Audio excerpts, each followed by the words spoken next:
Student, welcome to Genic education. तो previous video में हमने देखा था XY मोड का बेसिक जो भी था, कैसे दो डिफरेंट प्लेट पे अगर डिफरेंट सिग्नल देंगे तो हमें एक डिफरेंट वेवफॉर्म दिखेगा CRO की स्क्रीन पे। ठीक है, तो आज के एप्लीकेशन पार्ट में हम लोग बात करेंगे। ठीक है, application of XY mode of CRO। Okay, तो एप्लीकेशन ऑफ XY मोड। ठीक है, तो मैं क्या कर रहा हूं कि अगेन वाई प्लेट पे एक सिग्नल दे रहा हूं। ठीक है, ये मान लेते हैं हमारा वाई प्लेट है। ठीक है, इस पे मैंने एक सिग्नल दिया। कैसा दिया सिग्नल? Sinusoidal signal. ठीक है, इस साइनोसॉइडल सिग्नल का एक फ्रीक्वेंसी होगा, मान लेते हैं फ्रीक्वेंसी एफ है। बस मुझे इतना ही पता है इस सिग्नल के बारे में। ओके, और अगेन मैंने एक जो एक्स प्लेट हमारे पास है, एक्स प्लेट में हमने क्या किया, एक साइनोसॉइडल सिग्नल दिया जिसका फ्रीक्वेंसी एफ है। ठीक है, और अगर पीक एम्पलीट्यूड का बात करें, मान लेते हैं ए है, और इसका भी पीक एम्पलीट्यूड ए है। ओके, तो इन दोनों के वजह से क्या होगा, हमारे जो CRO स्क्रीन है उस पर कुछ पैटर्न दिखने वाला है। ठीक है, जो कि डिफरेंट होगा जो हमने सिग्नल दोनों में दिया है। ठीक है, आप देख सकते हैं यहाँ पर एक्स प्लेट में मैंने कोई रैम सिग्नल नहीं दिया है, जैसे कि मैं YT मोड में देता था। ठीक है, इसमें भी साइनोसॉइडल दिया है और इसमें भी साइनोसॉइडल है। ओके, तो यहाँ पर जो हमारे पास दिखने वाला है वेव, ठीक है, या जो भी फिगर दिखने वाला है वो डिफरेंट होगा। इतना समझ में आ रहा है? तो वो क्या होगा, डिफरेंट फिगर होगा। तो यहाँ पे बहुत सारे केसेस अवेलेबल है। मतलब अगर आप एक साइनोसॉइडल देंगे वाई प्लेट में, मान लेते हैं कुछ इस टाइप से दे रहा। ठीक है, कुछ इस टाइप से आपने साइनोसॉइडल दिया जिसका एम्पलीट्यूड ए है। ठीक है, टाइम पीरियड टी है और फ्रीक्वेंसी एफ है। ठीक है, ये आपने दिया वाई प्लेट में, और एक्स प्लेट में आपने क्या दिया है, अगेन सेम, दोनों में सेम सिग्नल दिया है। ठीक है, ए यहाँ पे टी है, ओके, और इसका भी एफ है। ठीक है, ये क्या हो गया, केस नंबर 1। ये हो गया केस नंबर 1। क्या और भी केसेस हमारे पास यहाँ पे आ सकते हैं क्या? अगर आप ध्यान से देखें, अगर मैं वाई सिग्नल को शिफ्ट करता हूं थोड़ा, ठीक है, मैं वाई सिग्नल को शिफ्ट किया, ठीक है, मैंने इसको आगे शिफ्ट कर दिया, सॉरी पीछे शिफ्ट किया। ओके, तो अगर मैं पीछे शिफ्ट करूंगा तो कुछ जो वाई सिग्नल, जो वाई प्लेट में सिग्नल जाएगा वो कुछ इस टाइप से दिखेगा। अब अगेन ये दोनों डिफरेंट सिग्नल है, सेम नहीं है, दोनों के बीच में एक फेज डिफरेंस है। ओके, तो जो पैटर्न दिखने वाला है CRO पे अगेन डिफरेंट दिखेगा, डिफरेंट दिखने वाला है, क्योंकि दोनों आइडेंटिकल तो रहे नहीं, दोनों अगेन एक डिफरेंट सिग्नल हो गया। तो अगर डिफरेंट सिग्नल के एक डिफरेंट हमारे पास फिगर दिखने वाला है CRO में, अगेन मैं इसको आगे शिफ्ट करते रहूंगा या पीछे शिफ्ट करते रहूंगा तो हमारे पास अगेन डिफरेंट फिगर्स दिखेंगे यहाँ पे। ठीक है, और उन फिगर्स को हम लोग क्या बोलते हैं, Lissajous pattern. Okay, Lissajous pattern. ठीक है, तो हम अब प्लॉट करने वाले हैं कि किस टाइप से फिगर दिखेंगे अगर सिग्नल जो हम देने वाले हैं वाई प्लेट में और एक्स प्लेट में, जो कि साइनोसॉइडल होगा। ओके, एक करके देखते हैं सारे केसेस को। ओके, तो मैं फर्स्ट केस का बात कर रहा हूं। मैं फर्स्ट केस का बात करने वाला हूं जब मैं दोनों का फेज 0 हो। ठीक है, फाई 0 के लिए। समझ में आ गया? और जो अभी मैं बनाने वाला हूं लीसाजोस पैटर्न, इसमें क्या कंडीशन ये है कि जो फ्रीक्वेंसी होगा वो दोनों का सेम होने वाला है, एक्स और वाई का सेम होने वाला, मतलब कि f of x equal to f of y. ठीक है, और जो एम्पलीट्यूड होगा वो भी क्या होने वाला है, सेम होने वाला है। ठीक है, A of x equal to A of Y. Case number 1। ठीक है, केस नंबर 1 में मैं क्या कर रहा हूं, मैं एक्स में सिग्नल दिया। ठीक है, एक्स में एक सिग्नल दे रहा हूं, साइनोसॉइडल सिग्नल, कुछ इस टाइप से। ओके, ठीक है, जिसका जो पीक वैल्यू है वो बोल देता हूं मैं V ऑफ M, और ये मैं दिया एक्स प्लेट में। ठीक है, और ये क्या होगा आपके पास टाइम एक्सेस, ठीक है। और इसका टाइम पीरियड मैं बोल रहा हूँ कितना है, कैपिटल टी। तो इस पॉइंट का टाइम कितना होगा 0, इस पॉइंट का टाइम कितना होगा t/4, इस पॉइंट का टाइम कितना होगा t/2, इस पॉइंट का टाइम कितना होगा 3t/4 और इस पॉइंट का टाइम कितना होगा t। ओके, कोई प्रॉब्लम इसमें नहीं है। अगर इसका t है टाइम पीरियड, अब फ्रीक्वेंसी f मान लेता हूं, ये मैंने x पीरियड में दे दिया। अब y पीरियड में क्या दूंगा, ठीक है। अब मैं y पीरियड में भी एक सिग्नल देता हूं, ठीक है। x पीरियड में दिया हूं तो y पीरियड में भी देना पड़ेगा। अब मैं एक y पीरियड में सिग्नल दे रहा हूं, सेम सिग्नल में y पीरियड में देने वाला हूं। ओके, तो अगेन क्या करूंगा मैं, कुछ इस टाइप से सिग्नल जाएगा, ठीक है। ये है y का, y प्लेट, इसका एम्पलीट्यूड और इसका जो मैक्सिमम वैल्यू है वो अगेन क्या है, मैंने बोला Vm है, ठीक है। और इसका टाइम पीरियड भी क्या है t, जो इसका टाइम पीरियड है वो भी क्या है आपके पास t, ठीक है। तो मुझे बताओ अगेन इस पॉइंट, इसका कितना होगा 0, इसका कितना होगा t/4 टाइम, और ये t/2, और ये कितना होने वाला है t/3t/4, और ये क्या होगा t।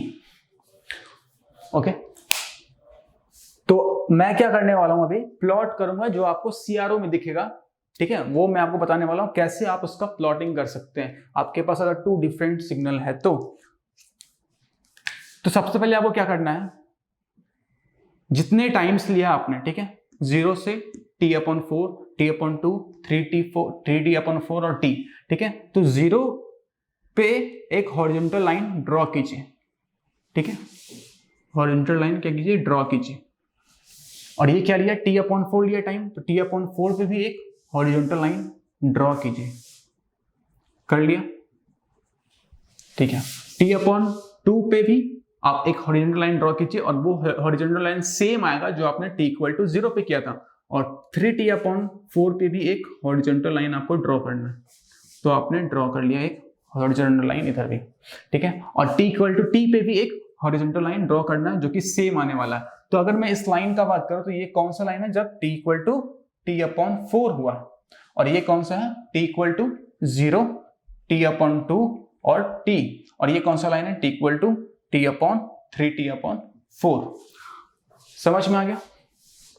ये क्यों किया मैंने हॉरिजॉन्टल लाइन ड्रॉ, क्योंकि जो एक्स प्लेट है वो कहां डिफ्लेक्शन दिखाता है, हॉरिजॉन्टल प्लेट और हॉरिजॉन्टल डायरेक्शन में। समझ में आ रहा ना, जो एक्स प्लेट है इसमें जो सिग्नल देते हैं वो कहां पर जाता है आपके पास, वर्टिकल प्लेट, वर्टिकल प्लेट। और वर्टिकल प्लेट से क्या होता है आपके पास, कौन सा डिफ्लेक्शन होता है, हॉरिजॉन्टल डिफ्लेक्शन। इसीलिए मैं क्या करूंगा, हॉरिजॉन्टल लाइंस लूंगा। तो इसीलिए मैंने हॉरिजॉन्टल लाइंस लिया है एक्स के वजह से, और वाई के वजह से कौन सा लाइन लूंगा, वर्टिकल्स लाइन। इसीलिए मैं इस सिग्नल को इस टाइप से लिखा हूं। अब देखो यहां पर से वर्टिकल लाइंस बने क्या, t=0 पर मैं एक वर्टिकल।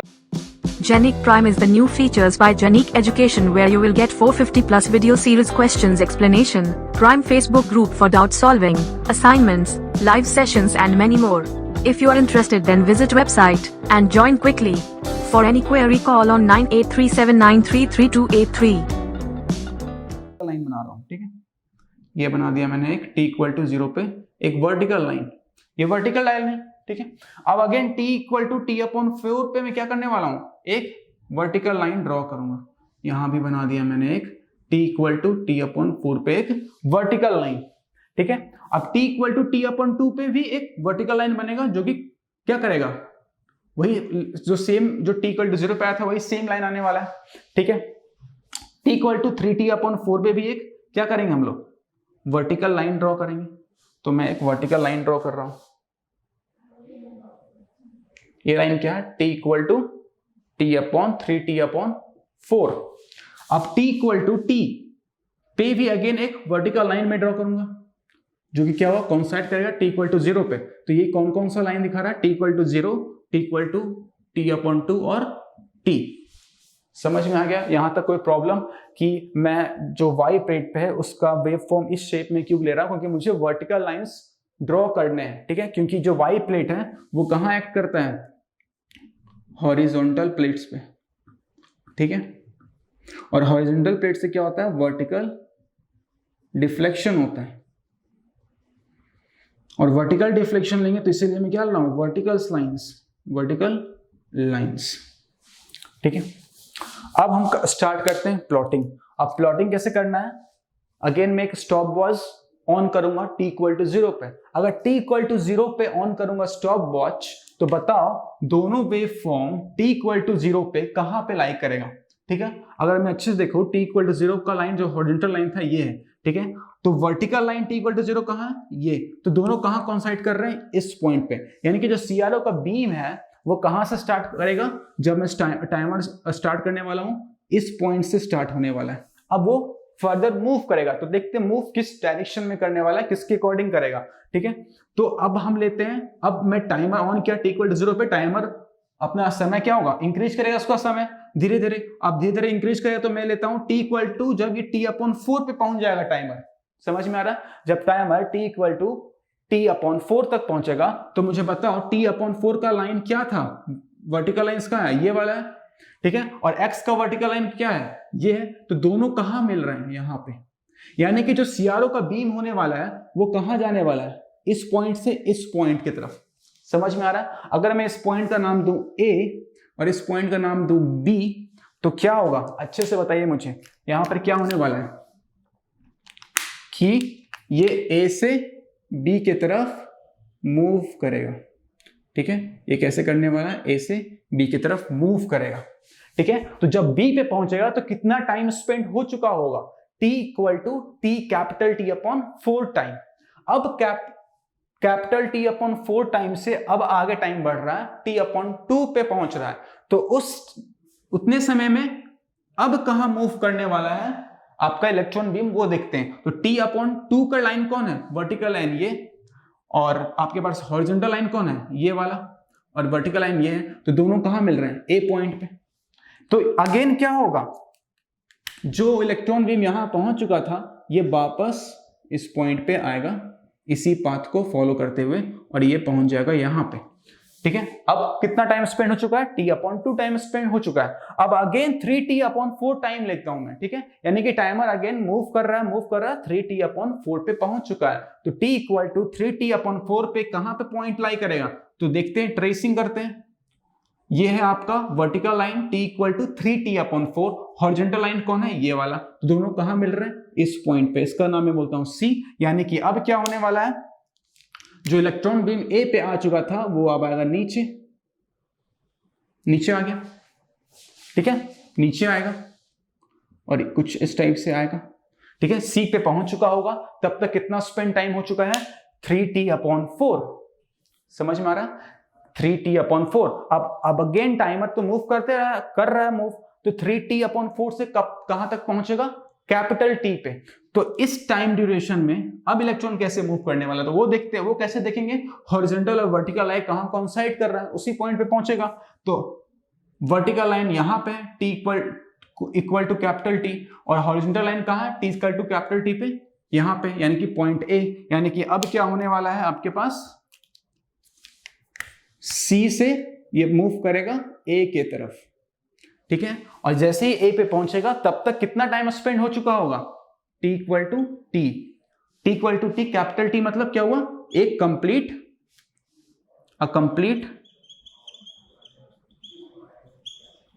टाइम पीरियड, मतलब कि अ कंप्लीट साइकिल,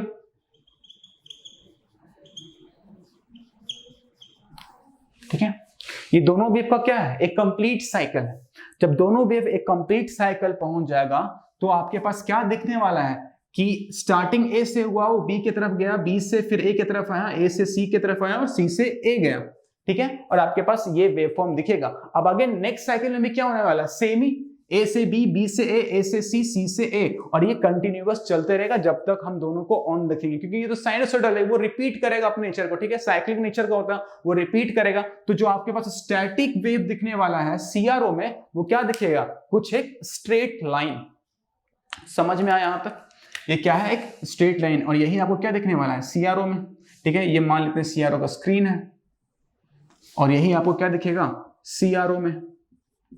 ओके, इसका मतलब क्या हुआ, इससे हम लोग क्या जान सकते हैं कि अगर वाई प्लेट में एक सिग्नल देंगे ए साइन ओमेगा टी, और एक्स प्लेट में भी देंगे ए साइन ओमेगा टी, तो जो हमें स्क्रीन पे मिलेगा वो क्या मिलने वाला है, एक straight line passing through origin, ठीक है। और इसी डायग्राम को क्या बोलते हैं, लीसा-जोस पैटर्न, ठीक है। ये तो इसका एक केस हुआ, ऐसे बहुत सारे आपको अलग अलग डायग्राम्स मिल सकते हैं, अलग अलग फिगर देखने को मिल सकते हैं जब आप इनपुट जो सिग्नल है उसको चेंज करेंगे, ठीक है। ये केस नंबर 1 था आपका। अब केस 2 में क्या हो सकता है, केस 2 में क्या बोल रहा था मैं कि इसको आप शिफ्ट भी कर सकते हैं, और जैसे शिफ्टिंग करेंगे दोनों आइडेंटिकल नहीं रहेगा, दोनों अगेन डिफरेंट सिग्नल बन जाएगा, ठीक है। ये डिफरेंट सिग्नल बन जाएगा, और ये किससे डिफर करेगा, ए से, एक्स से डिफर करने वाला है। तो अगर मैं इसको क्या कर रहा हूं, यहां पे देखिए आप अच्छे से, अब मैं क्या कर रहा हूं कि ये सिग्नल ले लिया मैंने, ठीक है, इसको रब कर रहा हूं मैं,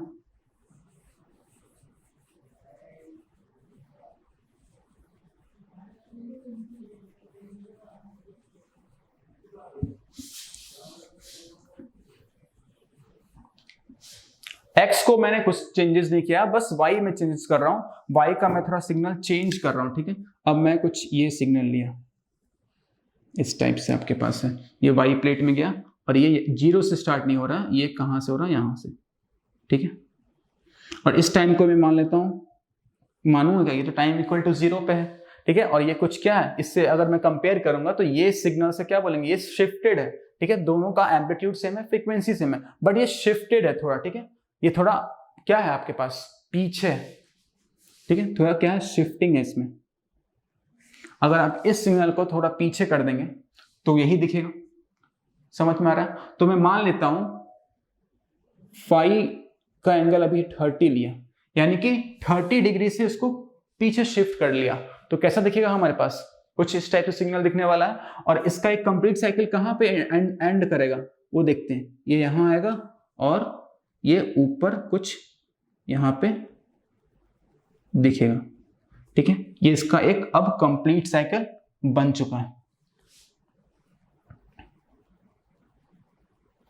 ठीक है, ये इसका कंप्लीट साइकिल है। इसको क्या बोलूंगा मैं, एक कंप्लीट साइकिल टी, ठीक है।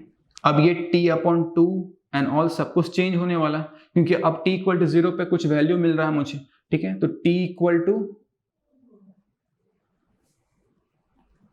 ये t/2 था पहले, लेकिन अब नहीं रहेगा, अब कितना होगा, t इक्वल टू t/2 पे कहां आएगा कुछ, ये भी क्या होने वाला है, इसको अगर मैं पीछे शिफ्ट करूंगा पूरा सिग्नल को, तो पूरा ये भी तो पीछे शिफ्ट होने वाला है, यानी कि अब जो यहां पे आया था, अब ये क्या है, t/4, ठीक है। और यहां पर क्या लूंगा मैं, t/2, ओके। और यहां पे क्या लूंगा मैं, t/3, t/4, और यहां पे क्या लूंगा मैं, t इक्वल टू t। समझ में आ रहा शिफ्टिंग कैसे किया मैंने। अगर मैं इसको शिफ्ट कर दूंगा पीछे की तरफ, तो जितने भी t के टर्म्स थे, मतलब टाइम के टर्म्स थे, वो भी तो शिफ्ट होंगे, क्योंकि टाइम में ही तो मैंने शिफ्ट किया है, समझ में आ रहा है। और कितने फेज एंगल से शिफ्ट किया, 30। इसका मतलब अगर मैं यहां पर लिखूंगा a साइन ओमेगा टी को, तो मैं क्या लिख सकता हूं, साइन ओमेगा टी, ठीक है, प्लस 30 डिग्री, ओके। अब ये सिग्नल कुछ जा रहा है आपके पास, तो इसके कॉरस्पॉन्डिंग एक डिफरेंट क्या मिलने वाला आपके पास, लीसा-जोस पैटर्न। तो एक डिफरेंट लीसा-जोस पैटर्न मिलने वाला, तो इसको प्लॉट कैसे करेंगे, अगेन हॉरिजॉन्टल और वर्टिकल लाइंस के थ्रू, ओके। तो अब यहां पर देखिए t इक्वल टू 0 पे वर्टिकल लाइन क्या होने वाला है, ये लाइन होने वाला है। ये कौन सा लाइन है, t इक्वल टू 0। अब t equal to t upon 4 पे कौन सा लाइन होने वाला है, कुछ ये लाइन होने वाला है, t equal to t upon 4। अब t equal to t upon 2 का लाइन कौन होने वाला है, कुछ ये लाइन होने वाला है, ये t equal to t upon 2 का लाइन है। अब t equal to 3t upon 4 का लाइन कौन सा होगा, कुछ ये लाइन होगा, t equal to 3t upon 4 का लाइन ये होने वाला है। अब बताओ मुझे t इक्वल टू t का लाइन कौन सा होने वाला है, ये होने वाला है, ठीक है, जो कि सेम होगा किसके लाइन से, इसके लाइन से, यानी कि यही क्या है आपका t का लाइन है। ओके, समझ में आ गया ये।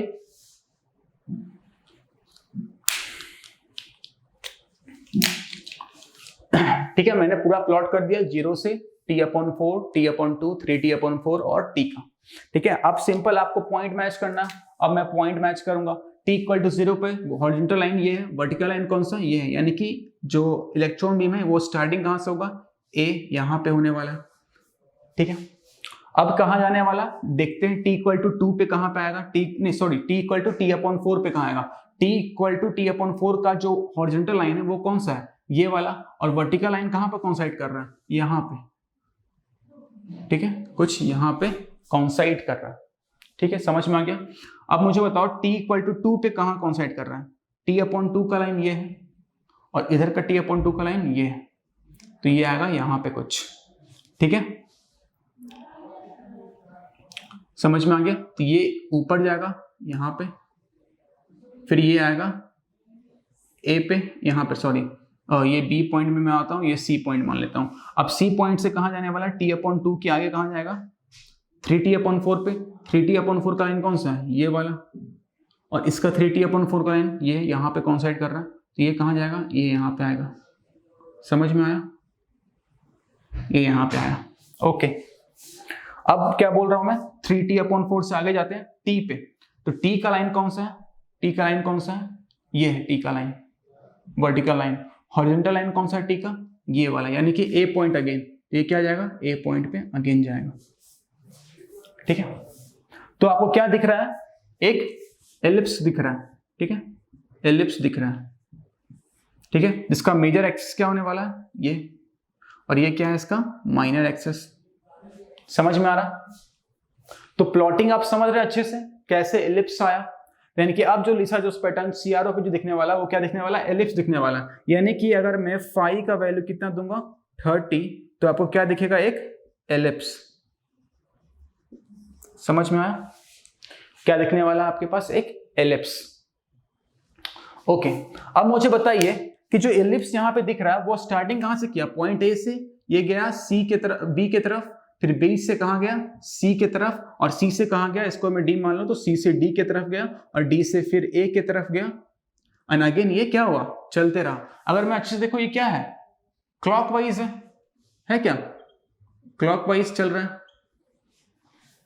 तो क्या एक एलिप्स क्लॉकवाइज मूव करेंगे इस पॉइंट पे, बस ऐसा ही बन सकता है या दूसरा पॉसिबिलिटी भी है। तो आप मुझे बताओ, अगर मैं एंटी क्लॉकवाइज चलता, मैं ए से डी चलता, डी से सी चलता, सी से बी चलता और बी से ए चलता, फिर भी तो एक एलिप्स बनता और सेम एलिप्स बनता।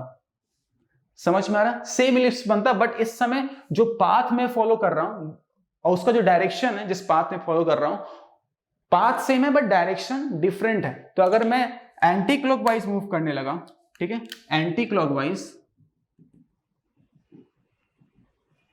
और पाथ को सेम रखूंगा, तो भी क्या दिखने वाला है, सेम एलिप्स दिखेगा।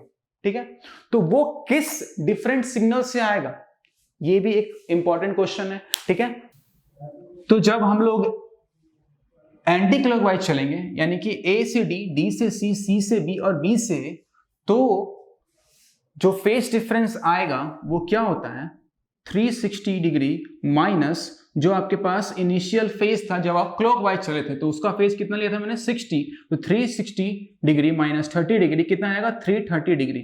यानी कि जो आप वाई पेट में देने वाले हैं, इसमें क्या लेंगे फेज डिफरेंस का, 330। अगर 330 लेंगे यानी कि यहाँ मैं क्या बोलूंगा, अगर आप y equal to a sine omega t plus 330 degree लेंगे तो आपके पास सेम एलिप्स बनने वाला है। ओके